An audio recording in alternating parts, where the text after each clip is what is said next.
iQOO 13 भाई क्या demand, अरे भाई डिमांडे करी है। OnePlus 13s क्या था, स्नैपड्रैगन 888 के साथ, तो लोगों ने बोला कि भैया ये भी ऐसा ही है और प्राइस इसकी भी 50-55,000 के आसपास है, तो कुछ कर लो। फिर बीच में और तगड़े फ्लैगशिप फोन आ गए थे जैसे नथिंग फोन 3 भाई, 8s Gen 4 और वायरलेस चार्जिंग, और देखो 8 Elite वगैरह सस्ते फोन में आता है, वो महंगे फोन में 8s Gen 4। वैसे वो वीडियो देखना काफी इंटरेस्टिंग है, बहुत लोग समझ ही होंगे। और देखते हैं ये फोन कैसा है और 50,000 के आसपास में और कौन से फोन स्टैंड करते हैं इसके आसपास, वीडियो के एंड में बात करते हैं। पूरा रिव्यू डेडिकेटेड। मैं डब्बा खोलता हूं, तुम क्या करोगे तो करना सब्सक्राइब करो भाई साहब। तो भाई यहाँ पे कुछ ऐसा बॉक्स मिल जाता है। मोटर स्पोर्ट, ये इनका BMW के साथ कोलैबोरेशन वगैरह होता है ना, लेकिन जो हमारे पास वेरिएंट है ना, ये कोई कोलैबोरेशन वगैरह वाला नहीं है।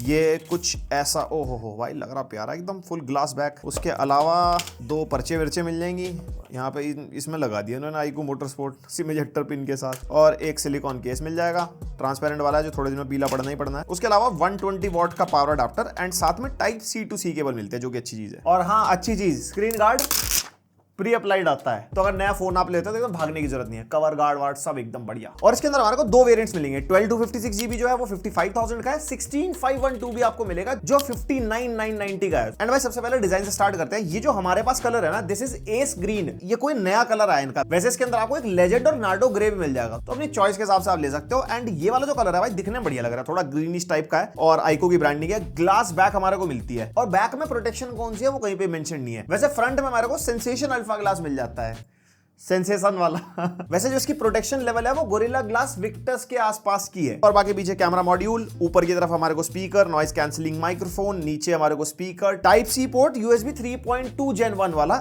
और माइक्रोफोन, सिम ट्रे जिसके अंदर आप 2 सिम डाल सकते हो, कोई भी मेमोरी कार्ड का सीन नहीं है, स्टोरेज के अच्छे खासे ऑप्शंस मिलते हैं। और राइट साइड में volume button, power button, left side plain है। और आपने देख लियोगे फ्रेम पे एंटीना बैंड्स है, यानी कि मेटल फ्रेम के साथ आता है फोन, अच्छा प्रीमियम फील देता है। 6.8 इंचेस के आसपास का फोन है, तो भाई बड़ा तो है, 2 हाथ लगेंगे चलाने में अगर मेरे जैसे छोटे छोटे आते हैं। और फोन का वेट भी ठीक ठाक है, 215 ग्राम्स का फोन है, और जो थिकनेस है वो 8.13 mm है, ज्यादा पतला भी नहीं है, ज्यादा मोटा भी नहीं है, अच्छा फील होता है हाथ में। और ये फोन हमारा IP68 एंड 69 रेटेड है, तो पानी वानी में भीग भी जाए तो कोई दिक्कत नहीं है। वैसे बचा के रखना, कंपनी वारंटी नहीं देती भीगने की, बट हाँ एक्सीडेंटली कभी चला जाएगा तो पीस ऑफ माइंड है।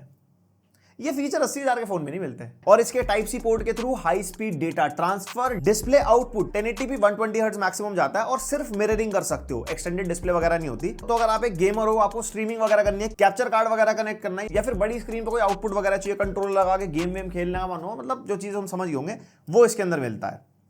एक 80,000 रुपीज का फ्लैगशिप फोन है यार, उसमें नहीं मिलता, गलत बात है। और स्टीरियो स्पीकर्स मिलते हैं, एक सैंपल सुन लो। स्पीकर लाउड है, डिटेल्स थोड़ी सी मिस हो जाती है, वो होता है ना, थोड़ी आपको शार्पनेस मिले ज्यादा, आप ज्यादा इंस्ट्रूमेंट वगैरह सुन पाओ, थोड़ी जो क्लैरिटी है वो मिसिंग लगती है। और 60-70% फिर भी ठीक है, 100% वॉल्यूम पे ज्यादा डिस्टॉर्टेड फील होती है। बाकी अगर कंटेंट वगैरह देखते हो, जैसे मूवीज वगैरह में देख रहा था, उसके अंदर साउंड में ऐसा कोई प्रॉब्लम नहीं आती। और भाई कोई भी डॉल्बी एटमॉस का सपोर्ट नहीं है यहाँ पे। बाकी सेटिंग में जाके साउंड क्वालिटी एंड इफेक्ट्स में जाओगे ना, तो ऑडियो सुपर रेजोल्यूशन मिलता है, बेसिकली अपस्केल कर देता है हमारी ऑडियो को, जिसका कोई डिफरेंस मुझे फील नहीं हुआ।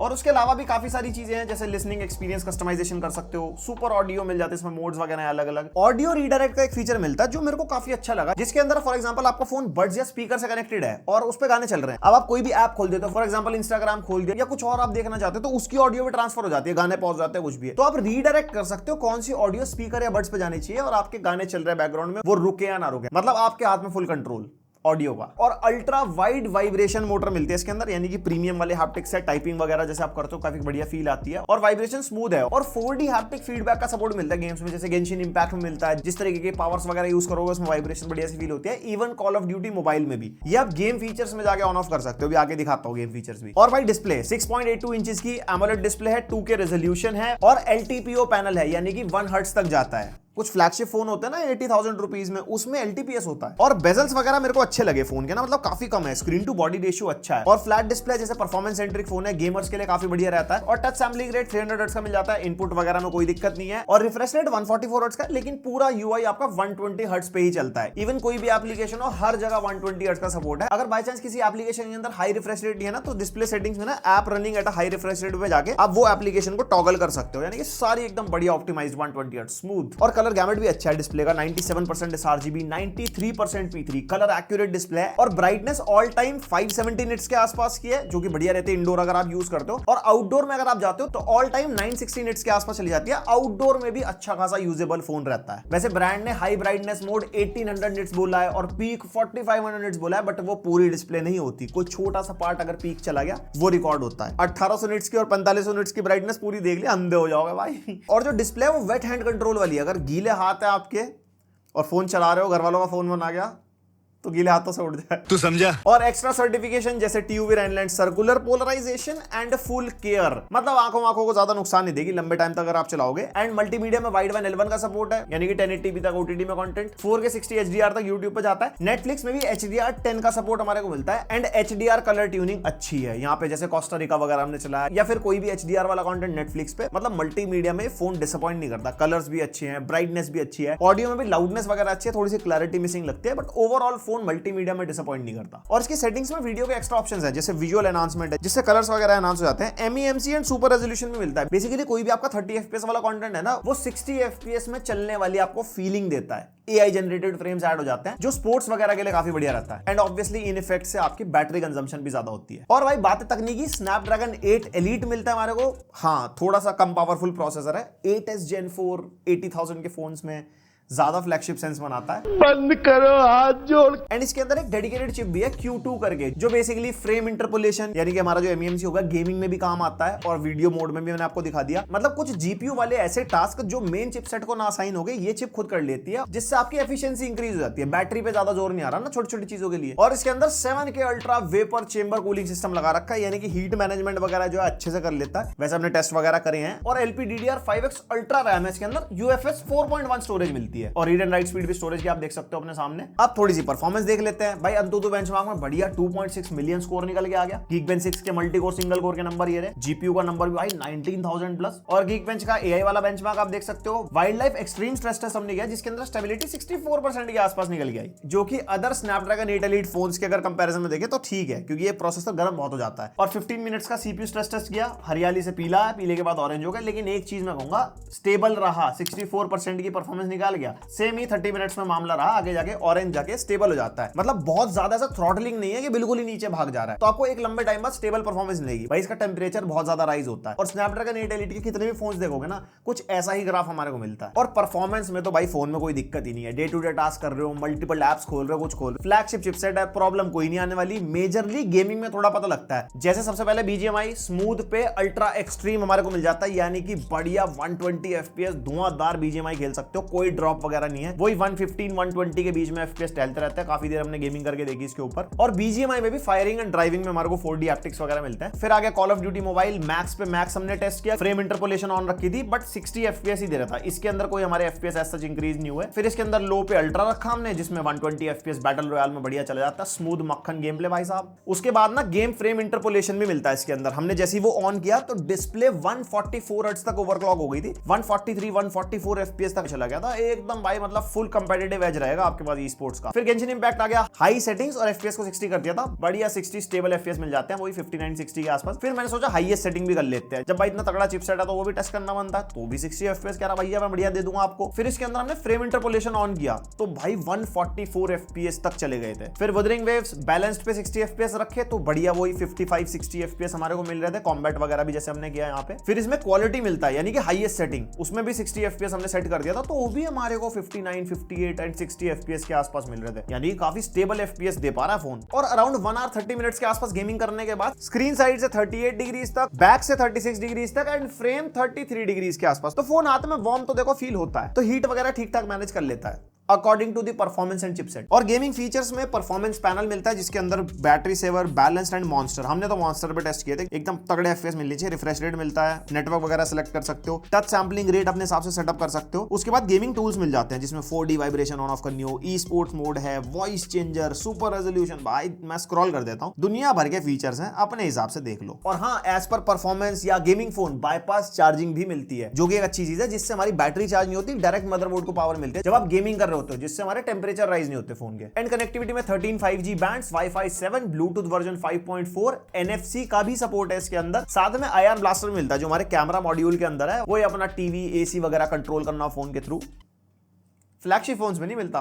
और जो फिंगरप्रिंट सेंसर है वो 3D अल्ट्रासोनिक वाला हमारे को मिलता है, जो काफी फास्ट काम करता है। एंड कोई भी ई सिम का सपोर्ट नहीं है, फिजिकली ही सिम चलाने पड़ेंगे। अगर आप ई सिम वाले यूजर हो और आपने iQOO 13 ले लिया तो आपको फिजिकल सिम में फिर से जाना पड़ेगा। एंड टोटल 44 सेंसर्स दिखा रहा था। सेंसर से आपके अंदर मेजरली गेमिंग वाली बातचीत है इस फोन में ज्यादा, जायरो वगैरह अच्छा मिलता है, जिसे हम टेस्ट करके देख रहे थे, बढ़िया चलता है। और भाई Android 15 out of the box मिलेगा, फन टच OS 15 के साथ 4 इयर्स के मेजर अपडेट, 5 इयर्स के सिक्योरिटी अपडेट्स। तो प्राइस वाइज ऑफरिंग वहां पे सही है। एंड ब्लोटवेयर मिलते हैं यहाँ पे। जब हमने फोन ऑन किया था, आप स्क्रीनशॉट देख सकते हो अपने सामने, जैसे स्नैपचैट प्री इंस्टॉल्ड मिला हमारे को। उसके अलावा एक इजी शेयर है, आई थिंक iQOO की अपनी एप्लीकेशन ही है। वी ऐप स्टोर भी iQOO का अपना, जो भी इनकी अपनी एप्लीकेशन है, चलो वो तो मिलती है। लेकिन जब मैं ऊपर से सर्च कर रहा था ना, तो ऐप सजेशंस मिलते हैं भाई, हॉट एप्स, मिनी गेम्स। बाकी हाँ, आप इसको ऑफ कर सकते हो सेटिंग्स में जाके ना, यहाँ पे सर्च कंटेंट आता है, apps, V app store, quick search वगैरह, वो ऑफ कर दोगे तो नहीं दिखेगा। बट इनिशियली वो क्लीन एक्सपीरियंस थोड़ा सा मिसिंग लगेगा। फन टच है ना, फन दिला देता है। और इनका अपना डायलर मिलता है, कॉल रिकॉर्डिंग वगैरह पे सामने वाले को कोई आवाज नहीं जाती, बट रिस्पॉन्सिबली यूज करना इस चीज को। और यहाँ पे जो ओपनिंग क्लोजिंग एनिमेशन है वो हमारे को स्मूथ मिलती है, बल्कि इस एनिमेशन को आप चेंज भी कर सकते हो। और फन टच OS के फीचर्स मैंने iQOO Neo 13 की वीडियो में ऑलमोस्ट कवर कर दिए थे। वैसे थोड़े बहुत हाईलाइटिंग फीचर जैसे बताऊं आपको, तो यहाँ पे वॉइस आइसोलेशन मिल जाता है, कॉल्स वगैरह में, मीटिंग्स वगैरह में बैकग्राउंड नॉइज हटा देता है। उसके अलावा एज लाइटिंग आप लगा सकते हो कॉल्स एंड मैसेजेस के लिए। स्प्लिट स्क्रीन फ्लोटिंग विंडो मिलता है इसके अंदर, जो कि काफी सही है। साइड बार है इसके अंदर, जिसके अंदर स्क्रीन ट्रांसलेशन वगैरह भी आप करा सकते हो, जो बेसिकली AI वाला फीचर हो गया। एंड AI के फीचर्स में गैलरी में बहुत सारे मिलते हैं, magic eraser, AI enhance, live cutout वगैरह। और कॉलिंग में AI फीचर मिल जाते हैं, जैसे AI ट्रांसलेशन वाला फीचर हो गया, ठीक ठाक काम करता है, हिंदी भी समझ जाता है, बाकी इंग्लिश में तो कोई दिक्कत आती नहीं है। इवन समरी भी शो कर देता है। और जेमिनाई, सर्कल टू सर्च वगैरह तो हमारे को मिल जाएगा। हाँ, नोट्स के अंदर AI फीचर्स हैं, जैसे smart layout, summarize, extract to do list, translate वगैरह, वो भी काम के फीचर है। तो जितने भी AI वाले जरूरी फीचर्स है वो सब है। बस हाँ, कीबोर्ड में AI होना चाहिए था, जो अभी मिसिंग है। मेरे हिसाब से शायद फ्यूचर में आ जाएगा। और भाई 6000 mAh की बड़ी बैटरी के साथ आता है। 8 to 9 आवर्स का SOT आप आराम से निकाल सकते हो, डिपेंडिंग अपॉन योर यूसेज। जैसे हमने तो बेसिक टास्क वगैरह करा था, OTT वगैरह देख लिया, YouTube वगैरह चला लिया, सब कुछ उसके अंदर 8 to 9 आवर्स का SOT, यानी कि एक दिन तो फोन आप आराम से चला लोगे। अगर ज्यादा और कम यूज करने वाले हो तो एक दिन से ज्यादा भी। ऑन एंड ऑफ बता रहा हूं, लगातार 24 घंटे वाला नहीं है। और जो 120 वॉट का चार्जर है, 0 to 100% सिर्फ और सिर्फ 30 मिनट्स में हो जाता है। एकदम तगड़ी फास्ट चार्जिंग। क्या मतलब 80-80 हजार के फोन में नहीं मिल पा रही 120 वॉट। और आप इस फोन से दूसरी आइटम या फोन भी चार्ज कर सकते हो। वायर्ड रिवर्स चार्जिंग सपोर्ट करता है अप टू 5 to 10 वॉट की, मतलब कहीं पे मेंशन नहीं है, बहुत स्लो स्पीड वाली चार्जिंग मिलती है। और हाँ, कोई भी वायरलेस चार्जिंग मिलेगी। वैसे जिस प्राइस पॉइंट पे आता है उस पर देना फिर वो ये ना, कॉस्ट ऐड हो जाती है उसकी। फिर आ जाते हैं कैमराज। यहाँ पे हमारे को प्राइमरी कैमरा 50 मेगापिक्सल का मिलता है, सोनी IMX 921। सेकेंडरी हमारा GN1 है, अल्ट्रा वाइड 50 मेगापिक्सल का ही। और थर्ड हमारा 50 मेगापिक्सल का 2x टेलीफोटो, जो है सोनी IMX 826। एंड यहाँ पे फ्रंट से up to 4K 60 FPS recording कर सकते हो, बैक से अप टू 8K 30 FPS तक भी, जो कि बहुत कम लोग यूज करते हैं। ज्यादातर लोग 4K 60 FPS शूट करते हैं। और फ्रंट कैमरा सेंसर 32 मेगापिक्सल का यहाँ पे हमारे को मिलता है। ये है बैक कैमरा का सैंपल, 4K 60 FPS नहीं देता है। छत पे हम रिकॉर्ड कर रहे हैं, माइक हमारा फोन का यूज हो रहा है। आप बताओ क्वालिटी कैसी लगी फॉर व्लॉगिंग एंड स्टफ अगर करना हो। बैकग्राउंड कैसा रहा हो बताओ जरा। हाय गाइस, ये है फ्रंट कैमरा का सैंपल और 4K 60 FPS में भी रिकॉर्ड कर देता हूं। चलते चलते छोड़ देता हूँ, थोड़ी स्टेबिलिटी पता लग जाएगी। भाई साहब, आपको कुछ बोलना है?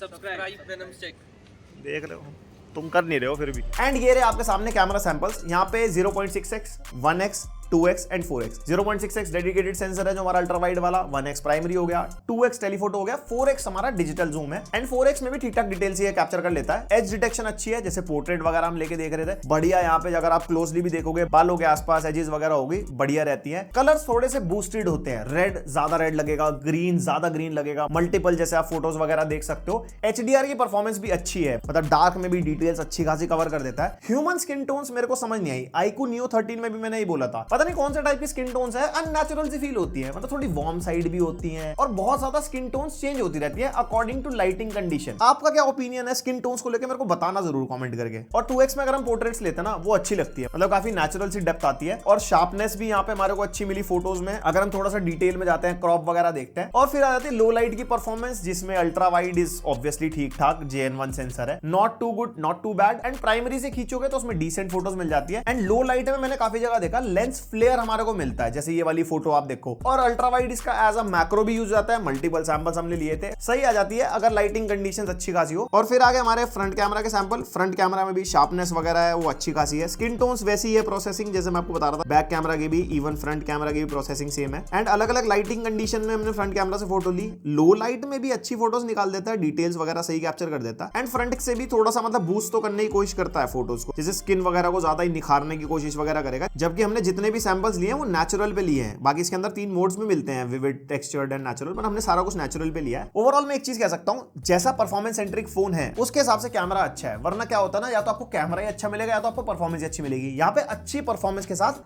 ठीक ठाक कैमरा मैं यहाँ पे कह सकता हूं फोन का, not too good not too bad. तो भैया था पूरा रिव्यू iQOO 13 का। अगर कंपेयर करते हैं कंपटीशन से, इसी प्राइस पॉइंट में OnePlus 13s मिलता है विद द सेम चिपसेट, लेकिन वो कॉम्पैक्ट साइज्ड फ्लैगशिप फोन है जिसके अंदर अल्ट्रा वाइड कैमरा सेंसर नहीं है, इसके अंदर मिलता है। बट ऑब्वियसली दोनों का साइज अलग अलग है, दोनों की टारगेट ऑडियंस अलग अलग है। गेमर्स लोगों को बड़ी स्क्रीन पसंद है, OnePlus 13s के अंदर छोटी स्क्रीन हमारे को मिलती है। एंड IP रेटिंग में डिफरेंस है, OnePlus 13s IP65 है, ये IP69 है, तो यहाँ पे बेनिफिट मिल जाएगा। और OnePlus 13s छोटा होते हुए भी 5850 mAh की बैटरी है, इसके अंदर 6000 mAh है, ज्यादा डिफरेंस नहीं है। फिंगरप्रिंट सेंसर में डिफरेंस है, इसमें अल्ट्रासोनिक मिलता है, उसके अंदर ऑप्टिकल मिलता है हमारे को। लेकिन एक मेजर चीज, ऑक्सीजन OS का जो UI एक्सपीरियंस है वो फन टच के आगे बहुत बढ़िया है, वो एक बड़ा पॉइंट वहां पे जाता है। तो यहाँ पे मैं कहूंगा अगर आपको अल्ट्रा वाइड सेंसर नहीं चाहिए, कॉम्पैक्ट फोन आप देख रहे हो, तो 13s के लिए जा सकते हो, वरना ये भी एक अच्छा फोन है। वैसे डेडिकेटेड वीडियो है 13s की, एक बार वो भी देख लेना। और Realme का GT7 Pro भी आता है 48,990 में, हमने उसका रिव्यू नहीं कर रखा, कोशिश करूंगा रिव्यू करने की। इससे 6000 रुपीज सस्ता है एंड मेजरली कोई डिफरेंसेस नहीं है, डिस्प्ले भी अच्छी है, दोनों में हमारे को प्रीमियम फील मिल जाती है, मेटल फ्रेम हो गया, ग्लास बैक वगैरह हो गया। ऑब्वियसली कैमरा में डिफरेंस मिलेगा, मैंने टेस्ट नहीं कर रखा, तो डेडिकेटेड कंपैरिजन किसी ने बना रखा हो विद कैमरा सैंपल्स, तो एक बार वो देख लेना, थोड़ा आपको आइडिया हो जाएगा। और अल्टीमेटली अगर इस फोन को कंक्लूड करता हूं अपने प्राइस पॉइंट के हिसाब से, परफॉर्मेंस बहुत बढ़िया, डिस्प्ले में कोई दिक्कत नहीं है, बैटरी एंड चार्जिंग में कोई प्रॉब्लम नहीं है, टाइप सी से डिस्प्ले आउटपुट भी आप ले सकते हो। ड्रॉबैक में मेरे को फील हुआ डॉल्बी एटमॉस का सपोर्ट नहीं है, जो कि होना चाहिए था,